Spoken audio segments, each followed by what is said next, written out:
Sir, what do you want? Do you want me? I'm just kidding. BJ, You want we do not flirt with the guests. Yes, ma'am. Glass of wine, please. Finally, nagpakita ka. Alam mo, konti na lang at makakalimutan ko na mukha mo. This face? Makakalimutan mo? Shut up, as if I don't know why you're really here. I didn't even expect Kim to show up. Matagal na kaming wala. De kung ganun, siguro naman hindi mo na siya pagguguluhan pa. Mike, you're unbelievable! What happened to you? Kahit na I was gone in Hong Kong for 5 years, damang-dama ko ang saya mo with Kim. And then suddenly, malalaman ko na lang sa'yo na meron ka ng iba? And we're done. I'm single again. Single ka na ulit? Yes. And you? Of course, single pa rin. Oh Lord, please help my best friend realize that there's more to life than just being the best sister and daughter. When am I ever gonna hear you say, "Oh Mike, I'm so in love"? Well, I've always loved someone, but I'm not gonna tell you. Ang kaya mo. Anyways, how have you been? Working. Working? How's the hotel? Fantastic, as you can see. Almost as good as your love life. Hindi ganyan. Ilalim naman to eh. Look, the guests won't even see it anyway. Kahit na, ulit.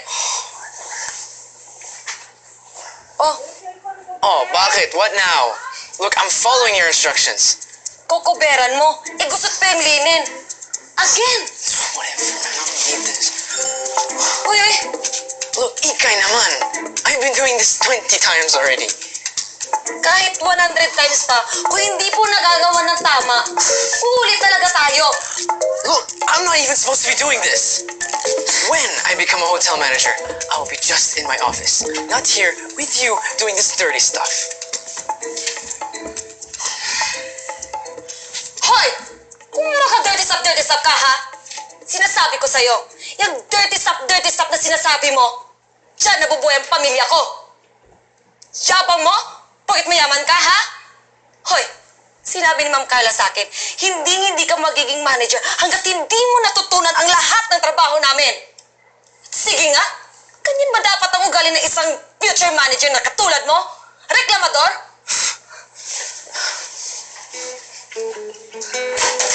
Nagkakainis ka! Nagkakainis ka talang mayabang ka!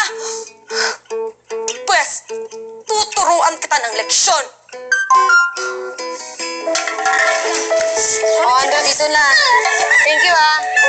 Wala na. Ate, what am I doing here? Look, did you really allow this? Of course. This is an exposure trip, so you can see the other side of life. Don't worry, Aaron. This is going to be good for you. Bye. Oh, Ate, wait. Hello, babies! Ate! Hi! Ang cute ninyo! O, ito. May sorpresa ako sa inyo. Hulaan nyo kung ano. O, yan na. Palabas na. Dito na yan. Diba? Sabi ko sa inyo eh. Dapat hindi kayo mag-aaway-aaway, ha? Ano yun? Boyfriend. Ano ka ba? Ano bang pinagsasabi mo? Ano ba yan? Hindi ko siya boyfriend. Pero alam mo, feeling ko, may crush siya sa akin. Si Ate ingay talaga, oh. Sige na nga po. Sige po. Sige. Po. What did you tell them? Wala, ah. Halika na nga. Saan na? Lumayas kayo! Kung wala kayong pambayad, lumayas kayo! Muna may tulong na anak ko! Wala! Bayad eh! Lumayas kayo! Awa ka naman, Minerva. Sabi ko, di ba? Kunting pa lang pabigay mo sa amin. Pasensyahan na! Ilang beses ko na kayo binigyan ng pagkakataon eh! Negosyo ito, hindi bahay ang punan! Ano ba yan ni Minerva? Hindi mo naman kailangan sigawan yung kapatid ko at saka nanay ko, ha? Tsaka magbabayad naman po kami, ha? Aba! Asaan? Asaan ang bayad? Aber? Asaan? Ano na? Asa na? bayad din pala, pinatatagal pa. Sa susunod, ha? Magbabayad kayo para di kayo mapalayas. Bibilang dito, bako lang. Kita mga ito, pinagod ako. Pagod na pagod ako paniningin. Yung pala, magbabayad din. Naku!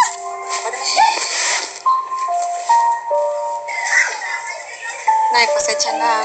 Rent ko lang nabayaran. Anak, ayos lang yun. Salamat ha. Salamat talaga. Ay, Nay, may kasama pala ako. Siya po pala si Aren po, Nay. Dito.